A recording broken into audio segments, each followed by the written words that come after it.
breaking news from KXAN News. We start our noon hour with some breaking news. This just in, Austin firefighters are working a water rescue in South Austin. We're learning 3 adults and a dog have been rescued. This was after witnesses called in to report a tent being swept downstream with those people potentially inside it.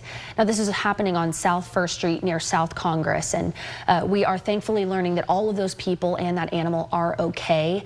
But first responders do want to warn people to expect delays in this area as they work to clear the scene. We're still working to get a bit more information about what's going on in this area, and we'll of course update our website KXAN.com as this develops. First warning weather. We want to also start our show talking about what we're seeing outside right now. There's not much on the Austonian camera in downtown Austin because of those low-lying clouds, and rain is sticking around at least for the early part of this afternoon. We want to get a check with these conditions with meteorologist Freddie Vela. Let's talk about what's on the radar back there. A lot of rainfall. Austonian earlier. Downtown didn't see as much. It was kind of up and down, but right now seeing some heavy showers move through. This is what the satellite and radar looks like. A majority of the activity from Blanco into Hayes County, Travis County, and farther out towards the east. But I do need to zoom into Travis County at this point because that's where we're seeing some of the heaviest rainfall down towards the south as you get down towards Del Valley and then going up 130 and I-35. That's where we're seeing the bulk of the heaviest showers. In fact, let's zoom in to East Austin at this point to see where some of the heaviest rainfall is. Around 183 is where the heaviest showers are between that and I-35. Coming down 7th Street, you're able to see how it's slowly tracking farther out towards the northeast, getting up to about Johnny Morris Road there and getting farther up towards about 290. So the heaviest showers at this point in this one area, and then another round of heavy showers as you get farther out towards Westlake, and that continues to move out towards the northeast as well. So not completely done for the downtown area. They'll continue to see a few more showers, but you'll see all the lightning bolts in here. Thunderstorms also included in some of these heavier showers. Again, from Del Valley, farther down towards Buda, just north of Kyle, and then getting out towards Wimberley, you're able to see some heavy rainfall there as well. Here's a live look out of our West Shore Homes camera in Central Austin. And just as Will was mentioning, low-lying clouds at this point, and some heavy showers that have continued to move through the downtown area. We could hear it just outside of our studios. And anyone within East Austin continuing to see some of the heavy rainfall too. That's going to continue not only through the rest of the day today, but into tonight and into tomorrow morning. Looks like things should calm down at around noon. But before then, we're looking at possible heavy showers once again. So we're going to be talking about the rainfall, the temperatures heading up and down with a couple of fronts, and how cold it'll be as you get into some of these mornings. Freddie, thanks so much for that update. The Texas Attorney General is demanding the Hutto Independent School District hand over information after an undercover video investigation. Here's that video that KXAN obtained. An advocacy group sent someone posing as a parent of a transgender child to the district. That person then asked about participation in sports. The administrator said the district would have to follow the sex on the child's birth certificate, while noting if the child had a birth certificate from out of state that now reflected their gender identity, they would accept that, even if it had been changed since birth. Attorney General Ken Paxton sent a letter to the school district. It's requesting documents on the district's policies on transgender student participation in sports. Paxton is also seeking information about the district's Diversity, Equity, and Inclusion Office. The district told us that it received that letter and is now in the process of complying with the Attorney General's request. More first-year teachers in Texas are uncertified now instead of being certified. That's impacting the budget for the Texas Education Agency. At a Texas Senate Finance Committee yesterday, the TEA Commissioner Mike Morath presented his budgetary requests for lawmakers. And of note was the more than $17 million that he says is needed for investigative teams to look at misconduct reports by educators. As he explained to lawmakers, the fees for teachers applying for that certification actually help fund these investigators. We will see a reduction of ballpark $4 million a year because teachers are no longer getting certified. A portion of our budget is funded by teacher certification fees. That budget pays for our educator misconduct investigators. So I will have to lay them all off unless we can find another funding source to support that.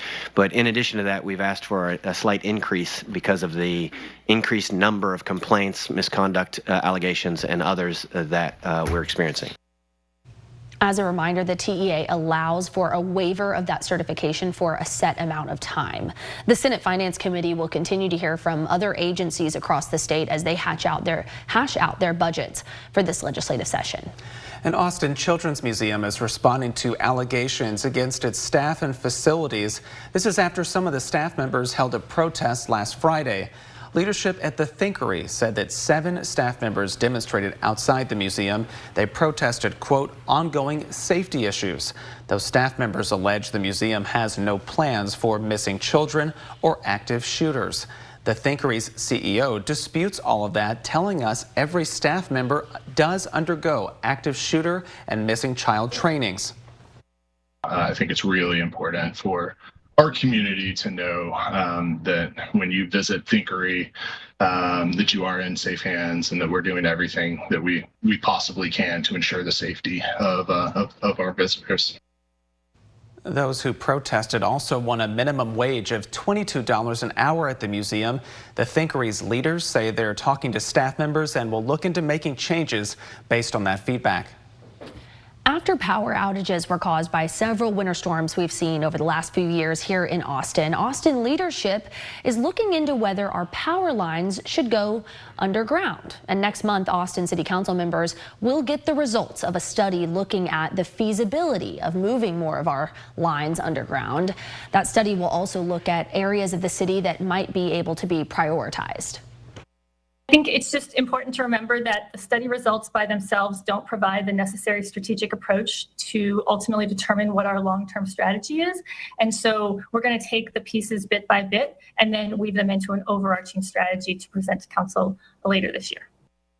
We've reported on this in the past. You can find some of that coverage on our website, but we know that experts say one of the big hurdles of this is the cost. Thousands of miles of power line right now run above ground in Austin, and Austin Energy has said to bury all of them would cost somewhere in the billions of dollars.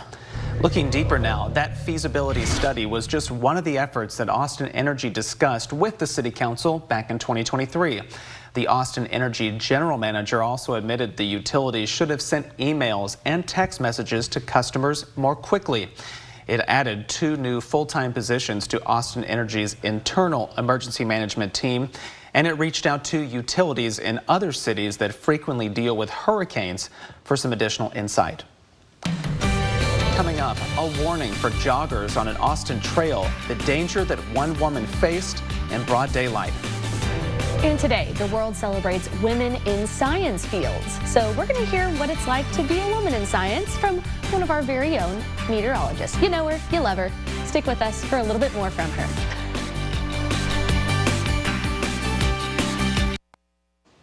Welcome back, everyone. It is International Women and Girls in Science Day. So our meteorologist, Rich Siegel, spoke with a woman in science that actually works right here in our station, morning meteorologist Kristen Curry, earlier today on our CW show. Take a listen. The United Nations General Assembly has designated February 11th as International Day of Women and Girls in Science. It's been around since 2015, and I can think of no better person to interview for this than our own Kristen Curry. First of all, talk about this day. What does it mean to you? I mean, it's huge. You think about the fact that still in 2025, there's still more men in the STEM fields than women. And we've made good progress in trying to keep up and equal out that number. But there's still a disproportionate amount of male versus females. And listen, I have fun every single day, and I got a lot to be thankful for in what I do. So I encourage, women, girls, it's never too late to join in the STEM field.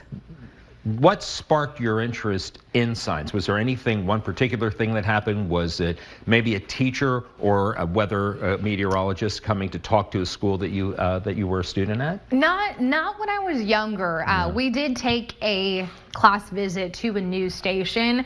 It is a little interesting because growing up in Southern California, the weather team isn't quite as science focused as it is in other markets. You know, it's largely journalists presenting the weather in Los Angeles compared to here, where we are true scientists presenting the weather. Now, that's definitely not, you know, a blanket statement, and it doesn't mean to be, but I grew up thinking, oh, it's just a pretty face on TV. And then when I went to college and I interned at a TV station, I was like, whoa, no, they're actually doing the forecasting. They're doing the numbers. And I loved it when I took that internship, and I've been doing it ever since. I'm going to give you a chance to brag on who your mentor or mentors have been since you have been a meteorologist. My first internship at KMGH in Denver, the ABC station there, I had the opportunity to work with the weekend meteorologist closely. Matt Makins, Maureen McCann was also a weekend meteorologist. I was still in college, so I was still doing the full semester, and I was doing the internships on the weekends. So that's when I was learning how to forecast like they do, present in front of the green screen like they do, and that's kind of how I started. I took a couple of other internships in different TV stations elsewhere in the market, and just got better and better to eventually I got that call from Lubbock, Texas, that said, hey, we're looking for someone, are you interested? Has there been any particular thing, don't know what the correct word to be used there, but that has been a great reward for you since you've been doing this?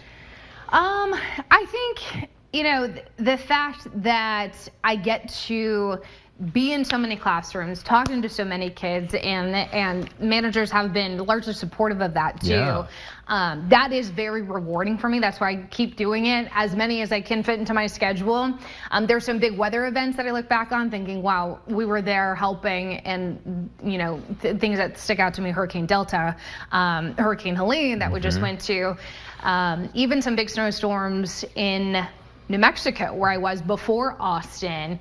There was this big New Year's Eve snowstorm that we all got called in to work, and there are moments like that, big weather events that I the tornado that you saw on our former Round Rock camera. That March of 2022, the big winter storm of 2021. You know, thinking how we were such a vital source of information for so many people during such a scary time. I do find that rewarding. What is the lesson that you like to leave with the young students that you go and talk to? And I have to tell you, she has several school visits throughout the school year. What is the one or maybe two messages that you like to leave with them?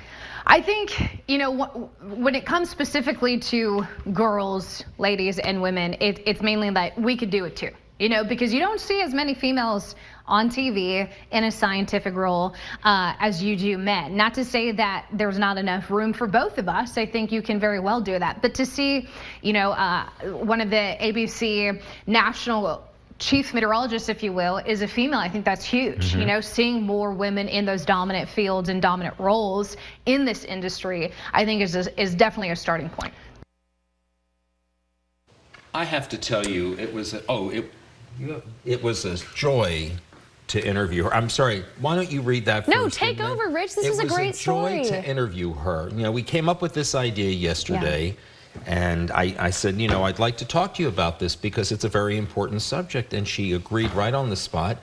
And it's a highlight of my career just to get to talk to someone who I talk to every day. But in this instance, especially because of the day that we're celebrating.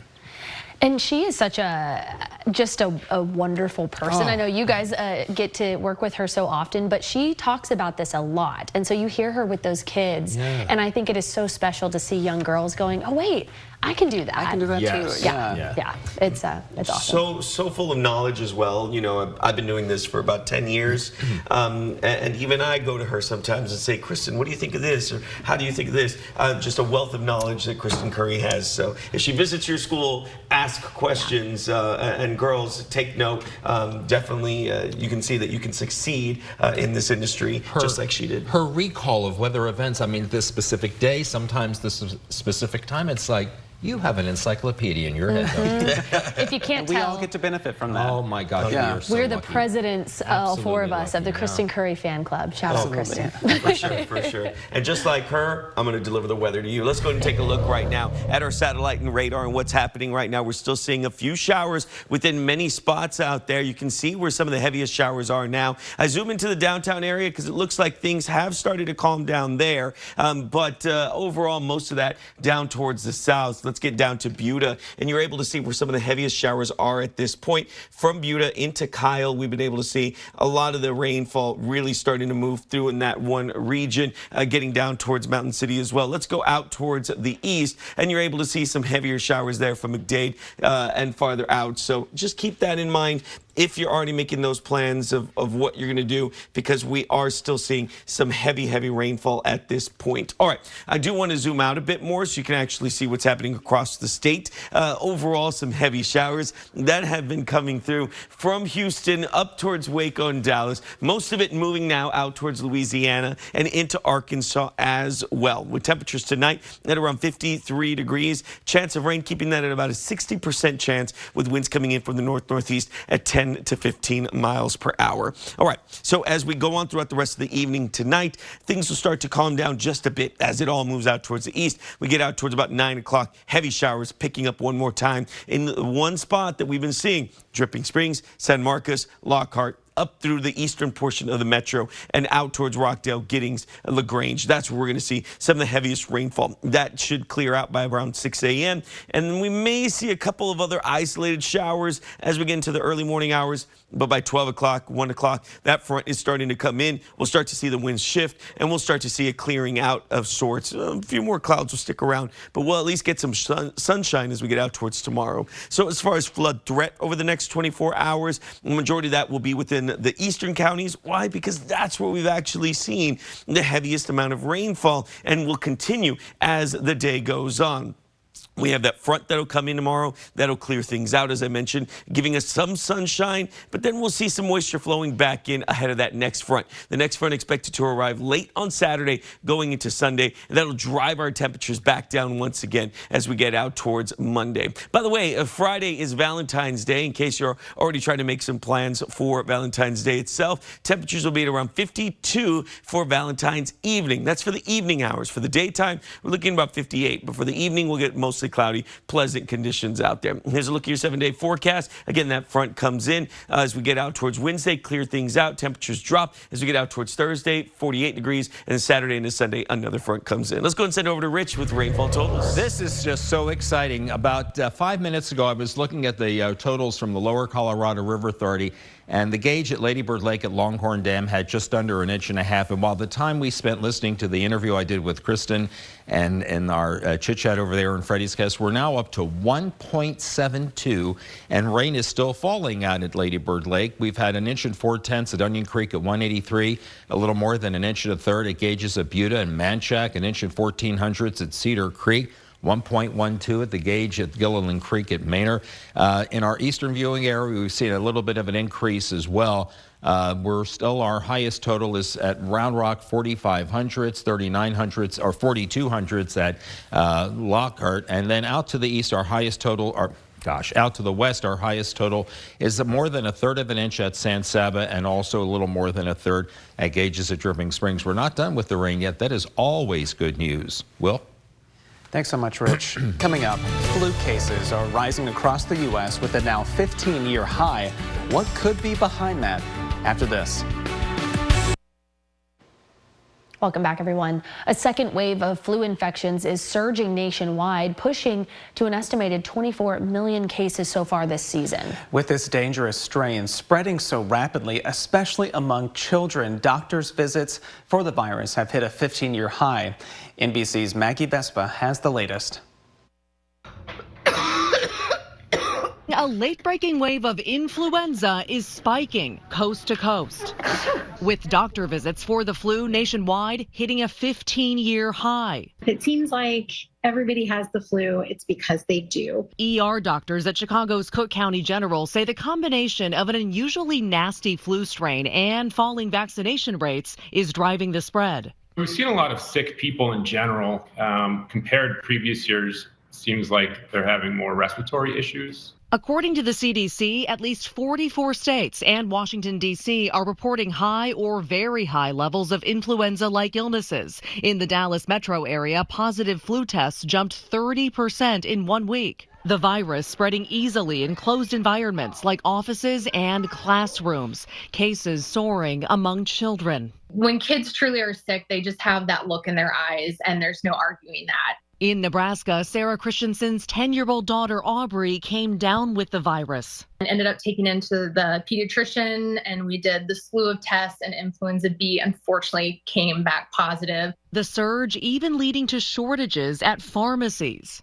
We're having a hard time keeping in a lot of our over-the-counters. The flu numbers are so high that it's really hard to even keep the supply up for people who are being tested positive for it. The CDC estimates there have been at least 24 million flu cases so far this year, with 310,000 hospitalizations and 13,000 deaths, including 57 children. Experts fear by the season's end, the overall death toll could hit 30,000. They say it's not too late to get a flu shot. They're effective within a week and crucial in protecting you and your loved ones. Not only is it going to reduce your chance of getting sick, but if you do get sick, it's going to reduce the symptoms that you have and decrease the chance of you passing on to a loved one. That's Maggie Vespa reporting for us. Kyle police are cracking down on commercial vehicle enforcement.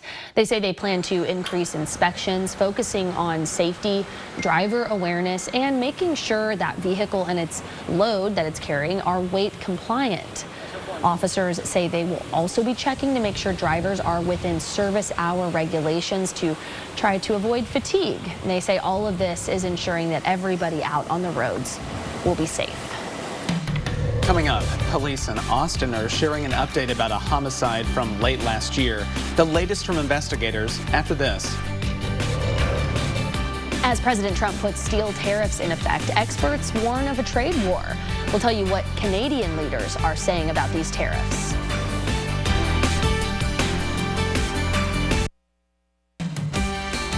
In-depth, investigative. This is KXAN News at Noon. We are learning new details from police about a homicide investigation from last fall. This happened on East Wansley Drive in the Georgian Acres neighborhood in North Austin. KXAN's Barrett Tryon has been tracking all this for us today after listening to an update from police. And Barrett, let's talk about what's the latest. Yeah, that news conference ending here just in the last hour or so. So let's give you some background on what happened here. APD says 20-year-old Xavier Jones Sr. was shot and killed at this home. APD says it arrested 6 people connected to his murder. All of them were arrested between January 29th and 30th, roughly a month or so after that crime. Now, that case is being considered capital murder. Detectives say those 6 allegedly conspired and acted together to commit that homicide. And police say actually one of those arrested was already in jail for an unrelated charge. The other 5 people were all previously arrested but were released and were under supervision. And police call that frustrating.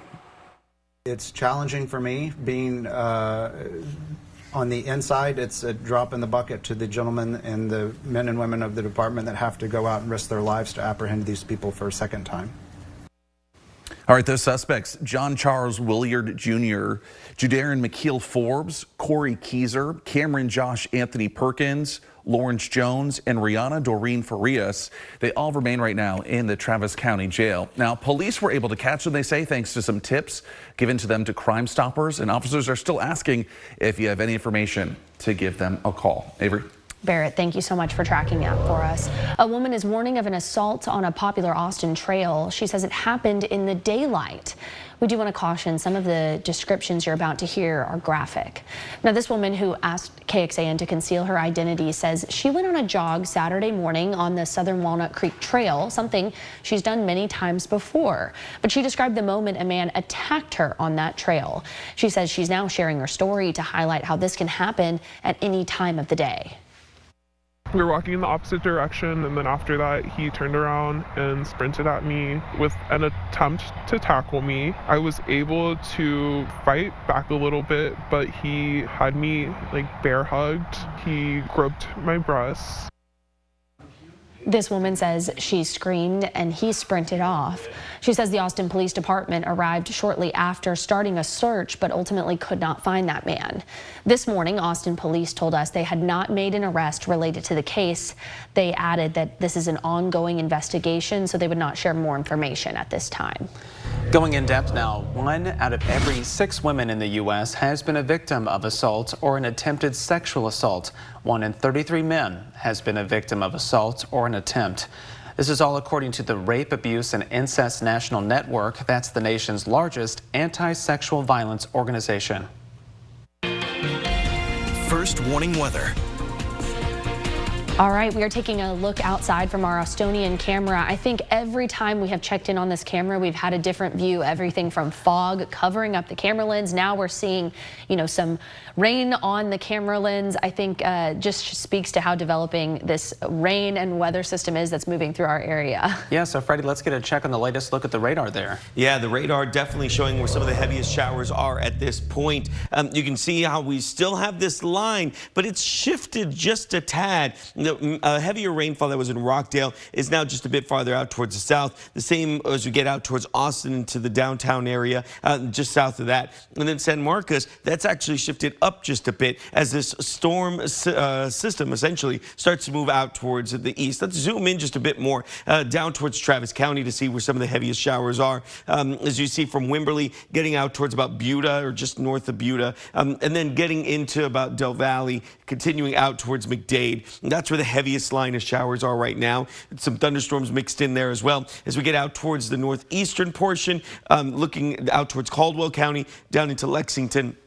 And that's where we're seeing some of the heaviest showers as well. Rockdale continue to see light to moderate showers at this point. In fact, I have a live look out of our covert Bee Cave Auto Mall camera in Bee Cave, and we're starting to see a few more of the heavier rain start to move into that region as well. Temperatures 50 degrees in Austin, 54 in San Marcos, Fredericksburg at 61, Georgetown still registering at about 49 degrees. By the way, yesterday when we hit 50 degrees at Camp Mabry, that's the coldest that it's been since January 21st. We actually didn't break past 50 degrees there. So coming up, we're going to be talking about not only what to expect for tomorrow, which is around 79 degrees, but what to expect as we get a few of those fronts that are going to be coming in, and if we get another chance at rain later tonight. Freddie, thanks for tracking it all for us. New today, Canadian Prime Minister Justin Trudeau is responding to President Donald Trump's latest tariff announcement. He called the move unacceptable. At a summit in Paris, Trudeau said that Canada may have to act. This comes after President Trump announced new tariffs on steel and aluminum imports to a flat 25% with no exemptions. He says the move helps struggling American businesses. However, critics argue the move may spark a multi-front trade war. Experts say Canada is set to be hit especially hard, as it accounts for about 80% of U.S. aluminum imports every year. Canadian lawmakers called the move a betrayal and unjustified. Here's a bit more of those comments from the Prime Minister. Imports of Canadian steel and aluminum create thousands, if not millions, of jobs and support families across the United States. We have been doing things together in an extraordinarily integrated way for many, many years, and we will look to continue to work with our closest ally and partner. We should be doing more together, not fighting with each other, but Canadians will stand up strongly and firmly if we need to. The White House says the new measure goes into effect in March. The president said he would consider some exemptions, but he argued the across-the-board tariffs are meant to even the playing field for American manufacturers. We were being pummeled by both friend and foe alike. Our nation requires steel and aluminum to be made in America, not in foreign lands. We need to create, in order to protect our country's future, a resurgence of U.S. manufacturing and production, the likes of which has not been seen for many decades. The president also said he planned to follow up Monday's action by signing reciprocal tariffs on all countries that impose duties on American-made goods, including cars and pharmaceuticals. He also said he did not care if other countries put retaliatory tariffs in place. Businesses across the country are bracing for increased operating costs if these tariffs indeed are implemented. Those include breweries here in Texas. Many of those rely on foreign steel for their brewing tanks and foreign aluminum for their cans. Pint House Brewing in Austin estimates the tariffs could increase the price of a 4-pack of cans by about $1 or $2. All the suppliers are pretty set. We use American manufacturers as much as we can, but you know, it's a global economy, and the brewing industry is international, and it's going to make things difficult. 3 years ago, the Beer Institute estimated that Trump's first round of metal tariffs had cost American beverage companies upwards of $1.4 billion. Coming up, watch a local chess champion take on one of our own. We'll tell you how this kid was able to go head-to-head with some of the best in the world.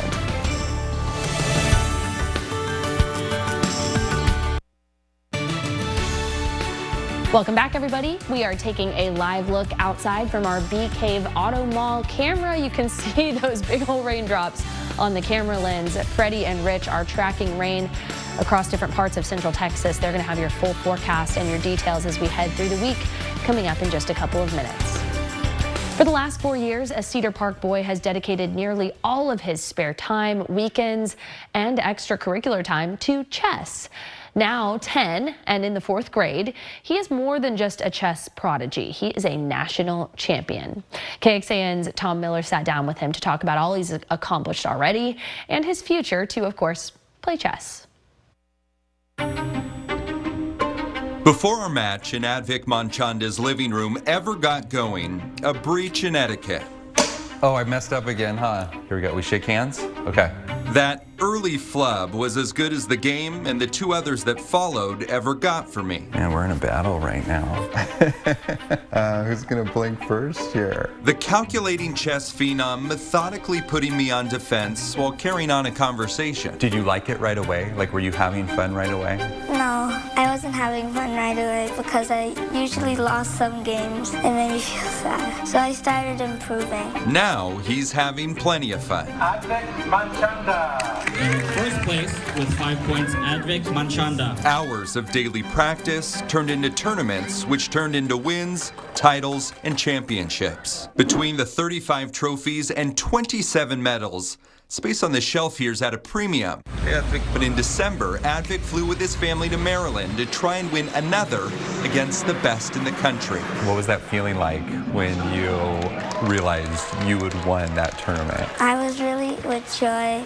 I even wanted to celebrate for it already, even though I didn't get it yet. After 7 games, he was the last 4th grader standing, earning not just a national championship, but also recognition from the governor. It was pretty special. His current U.S. Chess Federation ranking of 1975 deems him an expert. It's in the top 2% of all competitive Texas players, kids and adults. Like, see if you move your bishop. When he isn't traveling to tournaments, Advic spends his weekends playing here at the Cedar Park Library. He stays very solid, he doesn't take risks, and he kind of just takes advantage of every little opportunity he sees. By the way, that little girl next to Advic is his 6-year-old sister, Annika. She's the 9th ranked player in the country for girls her age. Their love for the centuries-old game comes as chess experiences a renaissance. In 2023, Chess.com said it had more than 57 million monthly active users, up 550% since January 2020. Now, 10 years running, the library meetup is seeing the same growth. A lot of people came into chess by being online, then they wanted to play with other people. Advic's most high-profile game came last year against Grandmaster Hans Niemann, a top 20 player in the world. A tune-up before a tournament in Dallas. You're very talented. What's your name again? Advic, okay. You're very good. Advic went on to win his section in that tournament, which included a nearly $3,200 cash prize. Chess is pretty fun if you want to play for fun, but competitive it turns a little more stressful. Long-term, he hopes to earn an invitation to the All-America chess team and eventually become a grandmaster. Then I want to become the youngest world champion. Until then, he is happy to keep adding to the trophy shelf. Because you moved your rook, you took the pawn, I got to do a bank ring, checkmate to your king. And offering pointers to amateurs like me. Amazing. Wow. Isn't that amazing? That is so cool. And then to hear that his sister is also such a pro, it runs in the genes, I think. Yeah. That's amazing. As I was watching, the first thing I said was, does Tom know how to play chess? And I think our answer came up right then. He has a better understanding of it now from Exactly. Advik. Yeah, for sure. His game will step up as a result of that. I hope he was paying attention. Picked up a few pointers there, yeah. Yes. That was really cool. Now, something that I do want to just shift over to is that's weather, and we have a new report that's just come in. We now have a flood advisory that is now in effect until 4 p.m., and that's for portions of Hayes and Travis County, and that also leads down towards about Bastrop. So just keep that in mind. It's until 4 p.m. We do expect for some minor flooding out there, what we call nuisance flooding. That means roadways, streams could fill up just a bit more, especially with all the heavy rainfall that we've seen over the past couple of hours within mostly these spots, pretty much in between San Marcos up to Dripping Springs, all the way out towards Del Valley, and then getting out towards Bastrop. And even as I pull up the satellite and radar, it's the same spot where the rain has just been continuing. Look, we start the clock here at about 8 in the morning. Notice how it just really never moves very much. It's all still within this one spot here. So let me zoom in a bit more so you get a better understanding of where some of the rainfall is. In Blanco, we're starting to see some heavy rainfall just south of that, going down 281, getting out towards Wimberley, moving out towards 45 there, moving into Del Valley, and that continues out towards McDade. That's where the heaviest rainfall is at this point. We also follow the stream down, essentially, down to Lexington, down to Caldwell. We're continuing to see some of the heavier showers continuing through there. So I take a look at the 24-hour rainfall. This is radar estimate just based on where it's seen a majority of the rainfall. I'm not going to give you any of the numbers, but what I will show you is anything that you see in the green and the yellow, that's where we've seen some of the heaviest rainfall overall. So Llano into San Saba and Lampasas, they saw some pretty heavy rainfall, but that was early or overnight. The heaviest rainfall since sunrise has pretty much been within this one corridor right here. So keep that in mind. Even as I zoom out a bit more, you can pretty much see it off of the Texas and satellite and radar. That continues farther out towards Houston, through Louisiana, and then all the way up towards about Tennessee. Current temperatures right now, 50 in Austin, 62 in Fredericksburg, 49 in Mason. As I've mentioned before, things will calm down as we get to about 3, 4 p.m. And then as we get to about 9 p.m., another round of heavy showers in the same spots, essentially, where we could see a majority of that rainfall. Take a look at your 7-day forecast. 58 for today, 79 for tomorrow. That front comes in through the middle of the day. That'll drive down our temperatures, 35 degrees early in the morning. By the time we get to Thursday, 48 degrees by Friday, 58 degrees, which isn't too bad. And then we start to move back up into the 70s before another front arrives and takes us back down to 36 degrees on Sunday morning. All right, let's go ahead and send it over to Rich Siegel with a look at national weather. All right, taking a quick look at what's going on across the country this hour. Again, the coldest air through the northern Rockies into the northern plains, where we have several reporting stations at sub-zero. We're looking at a good deal of snow falling right now across Virginia into D.C., western and southern Pennsylvania, West Virginia, snow exiting out of Ohio and northern Kentucky. But in the warmer sector of air, numerous showers and thunderstorms that extends down to the thunderstorms that we are seeing here. We've kind of seen a training effect of the storms and the rain moving over an area that it had already moved over earlier in the day, which is why we have several 1-inch rain totals, essentially Manchac, Lady Bird Lake at Longhorn Dam down to Butte, and Onion Creek at 183. And so there's the heavy precipitation through the middle of the Atlantic coastal section down through the Tennessee Valley. As far as travel delays go, by 3 o'clock, we're looking at potential delays out at Phoenix and maybe even in Las Vegas, Nashville, and now they're in the red again for D.C. There'll be numerous travel delays there because of the snow at both of the airports. By 6 o'clock, it's still Washington. There may be some delays at Denver and Las Vegas. By the way, the ground stoppages that we were seeing at Houston George Bush Airport have been lifted, and so they are still behind. But again, I can't stress this enough on a day like today. If you do have a flight out of Bergstrom, please check with your air carrier before you head to the airport. Will? Thanks, Rich. Coming up, Beyonce is hitting the rodeo, where you can catch her Cowboy Carter tour after this.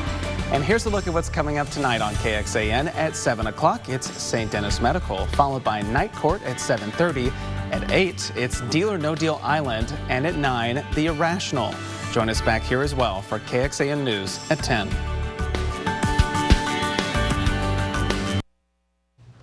This one's for the Beehive today. Beyonce wants to welcome you to the Cowboy Carter Act Tour, the Rodeo Chitlin Circuit. The tour begins in Los Angeles in April. Then it will go to other major cities across the U.S. and Europe, including in London and Paris. The Beehive pre-sale is happening at this very moment, which is affecting a couple of us here at the table at the moment. While general admission tickets are up for grabs beginning on February 14th. What a treat for Valentine's Day, if that can indeed work. Yeah. If you've seen us all on our phones checking things during the show, and I hear Freddie's a lucky winner then. Oh, yes. We got a winner. You got the crown today. Yeah, I got tickets for the Cowboy Carter show, so I will be there for the Houston show Saturday. Wow. The Houston Saturday show. I would say let's tip a hat to you. When is Yeah. it? What month is that? June. June, yeah. Don't be calling in sick on that Saturday room. No, I won't. Freddie will not be filling in. I would never do that to you because I saw how long and how dedicated you were to get those tickets. It took a while, but I got there. All right, let's go and take a look at satellite and radar right now. Again, heaviest showers down towards just south of the metro, in between San Marcos and Dripping Springs and all the way out towards Bastrop. We do have that flood advisory in effect. Of course, a roller coaster of a temperature range here as we see two fronts come in, helping us out. Ooh. All right, everybody. Thanks so much for joining us here this afternoon. We will see you back here in about 30 minutes with another update. Enjoy the rest of your rainy Tuesday. Take care.